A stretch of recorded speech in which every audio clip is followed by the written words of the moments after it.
Dua terdakwa Mario Dandi dan juga Shane Lucas hari ini akan kembali menjalani sidang kasus kekerasan terhadap David Ozora. Hari ini sidang akan menghadirkan ahli pidana yang dihadirkan oleh Jaksa Penuntut Umum. Kita akan berbincang pagi ini bersama Heri Firmansyah, pakar hukum pidana Universitas Tarumanagara. Mas Heri, halo, selamat pagi Mas. Selamat pagi Mbak Baskalis, salam sehat. Sehat-sehat juga Mas Heri. Ini pertanyaannya Mas, ini ahli pidana akan dihadirkan, kira-kira apa yang akan digali? Iya, tentunya kan kemarin di awal pasti sudah dibacakan dakwaan ya, maka Hmm. bahwa dakwaan itu adalah ruang lingkup di mana kemudian jaksa akan melakukan tugasnya untuk membuktikan kesalahan dari pelaku tindak pidana atau kalau kita bicara dalam konteks tertentu ada terdakwa di sini begitu ya. Nah, dalam hal itu maka harus ada unsur-unsur yang dipenuhi. Maka keterangan ahli pidana menjadi penting dan diperlukan untuk menegaskan apakah kemudian semua unsur dalam pasal tersebut terpenuhi oleh tindakan atau perbuatan si terdakwa atau tidak. Begitu Mbak Pascalis. Oke, tapi ini kan sebenarnya terdakwanya dua ya Mas. Meskipun tadi pasal primernya sama, tapi kan ada pasal-pasal pengait yang berbeda. Ini nanti bagaimana mekanismenya Mas Hari?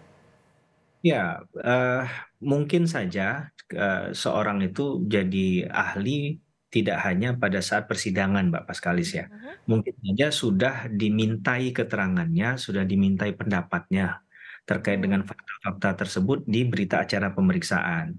Nah, kemudian itu dikonfirmasi di dalam persidangan hari ini. Karena kan pasti ada hak dari masing-masing terdakwa untuk membela diri kan melalui kuasa hukumnya ataupun dia bertanya sendiri apakah benar dalam perspektif ini kemudian pendapat hukum yang disampaikan ahli adalah memenuhi tindak pidana misalnya. Jadi tidak menjadi soal juga bahwa apa tadi pasal kaitannya berbeda tapi kan ini menginduk pada perbuatan yang sama kan adanya satu tindak pidana tadi. Mungkin kalau untuk Shane mungkin penekanannya karena dia adalah bukan sebagai pelaku utama sejauh ini ya diposisikan tapi lebih kepada dalam konteks hukum pidana namanya pembantuan. Ya, dalam konteks pembantuan ini kan ada dua tadi, termasuk yang dibicarakan adalah posisinya mungkin memberikan sarana atau prasarana sehingga tindak pidana itu bisa terjadi. Nah, kalau kita lihat itulah yang memang faktanya dari awal, dari proses lidik sampai sidik sampai ke penuntutan persidangan, ini yang kita pahami semua ya, posisi Shane ketika terjadi itu adalah ada di dekatnya si Mario Dandi dan juga sempat memegang kamera kalau saya tidak salah kan memvideokan hal itu sehingga kemudian juga tindak pidana yang dilakukan oleh Mario Dandi ini ya tidak dilakukan oleh Mario Dandi sendiri tapi juga bersama-sama dengan pelaku yang lain. Nah, dalam konteks pertanggungjawaban pidana ya apa yang dilakukan Shane pun harus dipertanggungjawabkan di muka hukum. Tapi dalam perspektif pidana tentunya melihat bahwa kesalahan yang dilakukan itu mungkin tidak sebesar dan apa yang dilakukan oleh pelaku utama dalam hal ini Mario Dandi. Nah, ini yang kemudian akan nanti juga dibahas dalam keterangan yang akan kita dengarkan dari perspektifnya ahli pidana yang dihadirkan oleh jaksa penuntut umum, Mbak Paskalis begitu. Hmm. Artinya ini kalau melihat dari pasal yang dikenakan baik untuk Mario Dandi maupun Shane Lucas, baik itu primer maupun pasal-pasal pengait ini memang sudah tepat ya Mas Heri? Iya, itu kan kalau saya tidak salah sempat ada beberapa komentar ya Mhm. yang diberikan bahkan oleh levelnya pejabat.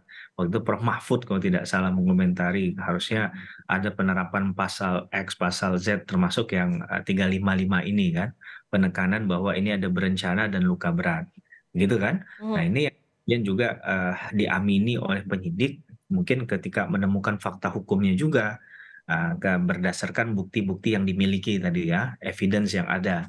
Termasuk adalah misalnya CCTV, rekaman CCTV dan keterangan saksi yang ada di tempat kejadian perkara pada saat itu Mbak Paskalis. Oke. Di luar dari si korban dan pelaku kan, tetangganya David Ozora kalau saya tidak salah kan Mhm. melihat langsung itu dan mencoba menghentikan pemukulan yang dilakukan oleh terdakwa oleh Mario Dandi dan kawan-kawan pada saat itu.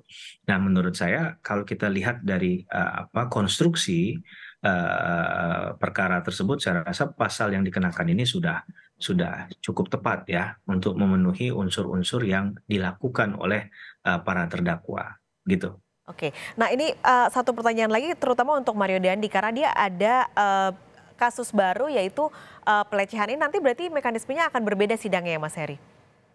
Iya, kalau ini adalah tuntutan baru bisa saja memang itu berkasnya dipisahkan ya.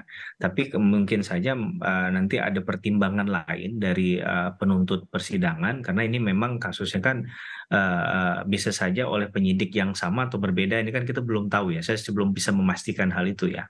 Tapi kalau memang ini di luar dari itu bisa saja ada proses baru yang akan dijalani oleh Oke.